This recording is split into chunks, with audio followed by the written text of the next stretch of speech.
მოდით გადავიდეთ ახლა პოლიტიკაზე, მსოფლიო პოლიტიკაზე და მე ვფიქრობ, რომ ის ბოლო შეხვედრები დაუშვათ აზერბაიჯანის პრეზიდენტსა და რუსეთის პრეზიდენტს შორის თქვენს თვალთახედვის არეალში ძალიან მნიშვნელოვან ადგილს იკავებდა. თუ არ ვცდები, პირველი შეხვედრა იყო და შემთხვევა იყო, როდესაც პუტინმა საჯაროდ ბოდიში მოიხადა. რა დაინახეთ თქვენ ამაში? დასუსტდა? ხო, თავარი ალბათ რაც უნდა ვთქვათ, არის ის, რომ უკრაინამ და მისმა პარტნიორებმა და სამწუხაროდ ქართული სახელმწიფო არ არის უკრაინის პარტნიორი, ხალხს არ გულისხმობ, მაგრამ სახელმწიფო ნამდვილად არ არის, მოახერხეს და ვთქვათ, მოახერხეს წარმოუდგენელი რამ ფაქტობრივად ეს რუსული ვთქვათ მანქანა ძალიან მნიშვნელოვნად დააზიანეს. მე არ მინდა ვიხმარო რაღაცა ისეთი ფრაზები, რაღაც გადატეხვა, გამოტეხვა ჯერ არ არის მაგამდე, მაგრამ არც არაფერი აკლია. რაში გამოიხატება ეს ყველაფერი? ეს გამოიხატება უკვე ეკონომიკურ კრიზისში რუსეთში. ძალიან ისეთი სერიოზული ნიშნებია კრიზისის და არა მარტო ნიშნები, არამედ უკვე ჩანს ეს რეალურად ყველაფერი. ეს გამოიხატება რუსული სამხედრო მანქანის მნიშვნელოვანწილად დაზიანება განადგურებაში, იმიტომ რომ პრაქტიკულად აღარ აქვს თქვათ იმის მეათედიც კი რაც ჰქონდათ სამხედრო პოტენციალის თვალსაზრისით. ეს გამოიხატება პოლიტიკურ თქვათ კრახში და იმიჯის ნგრევაში, რომელიც მიიღო რუსეთმა. აქედან გამომდინარე პუტინი ძალიან კარგად თქვათ ხვდება და გრძნობს მაბატიეთ ვერ ხვდება მეგონი, მაგრამ გრძნობს რომ ძალიან ძიმე ვითარებაში არის. ეხლა რას ნიშნავს ეს ძიმე ვითარება? რატო წინა ისტორიას რატო უყვები? იმიტომ რომ მარტივი გასაგები რო იყო თქვათ მსმენელისთვის, ხო? ეხლა ეს რას ნიშნავს? ეს ნიშნავს იმას, რომ მთელი სამხედრო თქვათ მანქანა, რომელზეც გადართულია ეკონომიკა, ამის გაჩერება ფაქტობრივად შეუძლებელია, იმიტომ რომ როგორც კი გააჩერებს თქვათ ამ სამხედრო ეკონომიკაზე გადაწყობილ თქვათ ამ სისტემას, ხო? ეს სისტემა იმ წუთშივე დაიწყებს რღვევას და რაც მთავარია, აღარ იქნება თქვათ რაღაცა იდეა, რის გარშემოც შეძლებს აი ამ ხალხის რაღაცნაირად კონცენტრირებას, ხო? ეს ერთი ფაქტორი. მეორე ფაქტორი არის ის, რომ ომის შეწყვეტის შემთხვევაშიც კი უმძიმესი ვითარება შეექმნება თვითონ რუსეთს, იმიტომ რომ თითქმის 1,5 მილიონი სახელდაკარგული, ასე ვთქვათ, ეგრეთ წოდებული სამხედრო დაბრუნება სახლში და უკვე ისეთი რაღაცები ხდება უკვე აი შიგადაში ვთქვათ აი დაბრუნებულების მხრიდან, რომ მე წარმომიდგენია რა მასშტაბთან იქნება, რა მასშტაბებთან იქნება საქმე. ამას იქნება წარმოუდგენელი კრიმინალი, უბედურება, სიბინძურე, ეს ყველაფერი ასე ვთქვათ გადმოვა, დაბრუნდება ისე ვთქვათ რუსეთის ტერიტორიაზე. აქედან გამომდინარე მისთვის თქვათ კავკასიის ფაქტორი და ეხლა ჩვენ რასთან გვაქვს საქმე, ხო? აზერბაიჯან-სომხეთის შეთანხმება ფაქტობრივად ნიშნავს თქვათ ახალი ალტერნატიული გზის გაჩენას, ეგრეთ წოდებული ზანგეზურის დერეფნის საშუალებით, რომელიც ჩემი დიდი პატივისცემის მიუხედავად სომხების მიმართ მინდა თქვა, რომ ფაქტობრივად ისინი უკვე ამ სიტუაციას ვეღარ აკონტროლებენ და ვეღარც გააკონტროლებენ. ანუ ისინი ვეღარასოდეს ვეღარ შეძლებენ თქვათ ამ ზანგეზურის გადაკეთებას აი ამ არსებულ თქვათ ვითარებაში და უახლოესი დროის განმავლობაში. და ფაქტობრივად გამოდის, რომ თურქეთს აქვს პირდაპირი თქვათ პირდაპირი გზა ხას უსვამ თქვათ თურქულ სამყაროსთან, თქვათ ხო ცენტრალურ აზიასთან, ჩინეთთან და ასე შემდეგ და ასე შემდეგ. ეს არის კატასტროფა.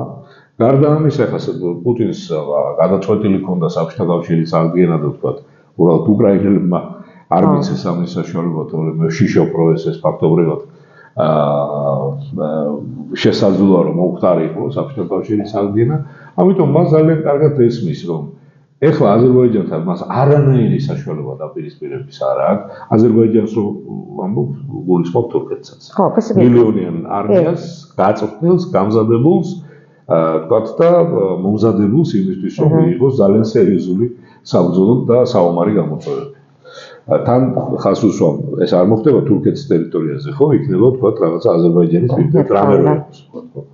აქედან გამომდინარე გამორიცხულია მის დაპირისპირება აზერბაიჯანთან, ამიტომ აი ეს უმძიმესი ნაბიჯი, რომელიც მისთვის ეს არის, აი როგორ გითხრათ რა, მისთვის ეს არის მთელი მისი გავლილი ცხოვრება ბოლო 25 წლის განმავლობაში ის ხალხს უმტკიცებდა, რომ ის არის ძალიან მაგარი.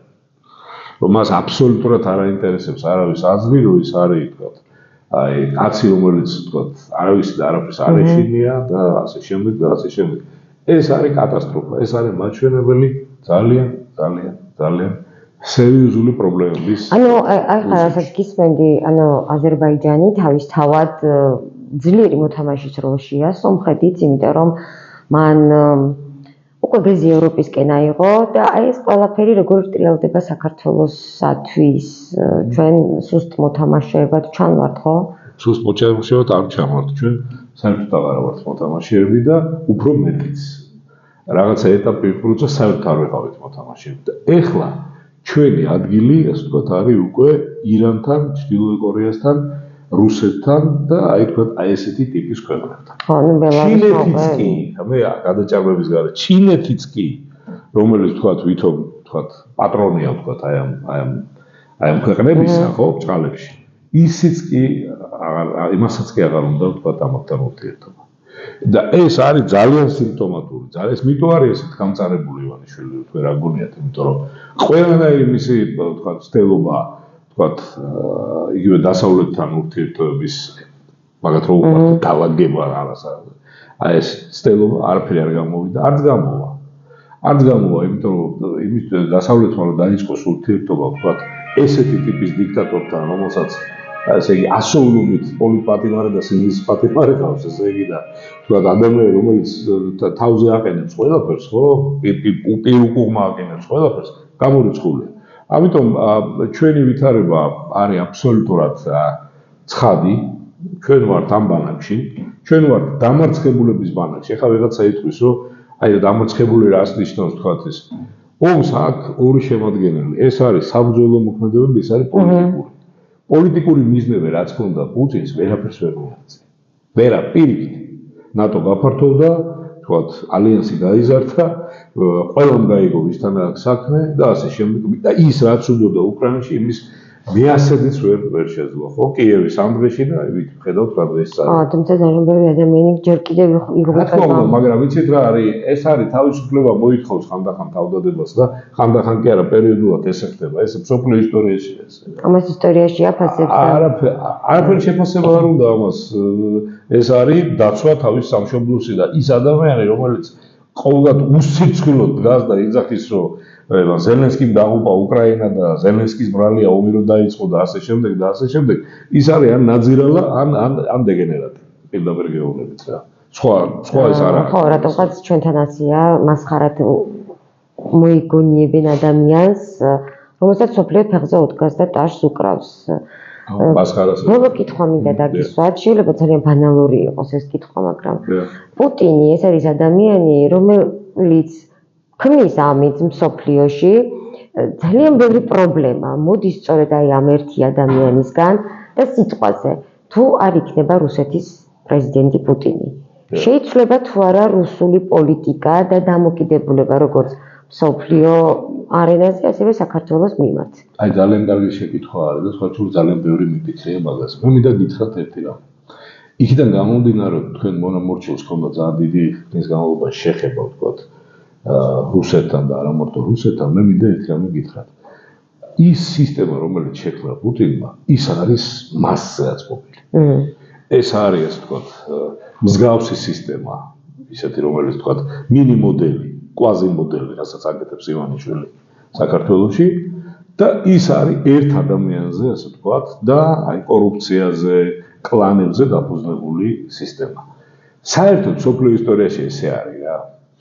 ესეთი ტიპის დიქტატურები, ვთქვათ, ხო და ესეთი ტიპის სისტემები, მას მერე რაც ის ადამიანი, ვთქვათ, გადის თამაში და ან წება, ან კლავენ, ან გადის, ხო, ბუნებრივი ან ძალადობრივი სიკვდილით ან სხვა რაღაცა ფაქტორების გამო ეს სისტემა იშლება.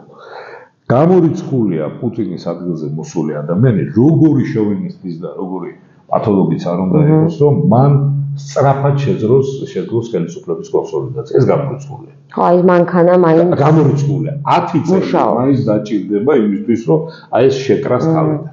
ეს არის, თქვათ, როგორც 2-4. ამიტომ მე ვფიქრობ, რომ პუტინის შეცვლა მენტალობას არ შეცვლის რუსების, მაგრამ ძალიან მნიშვნელოვნად განაპირობებს იმას, რომ რუსეთი მომავალში ვეღარ შეძლებს უკვე, თქვათ, იმის გაკეთებას, რაც ცადა, თქვათ, აი 2022-2008 წლიდან და უფრო ადრეც კიდე 90-იან წლებიდანაც.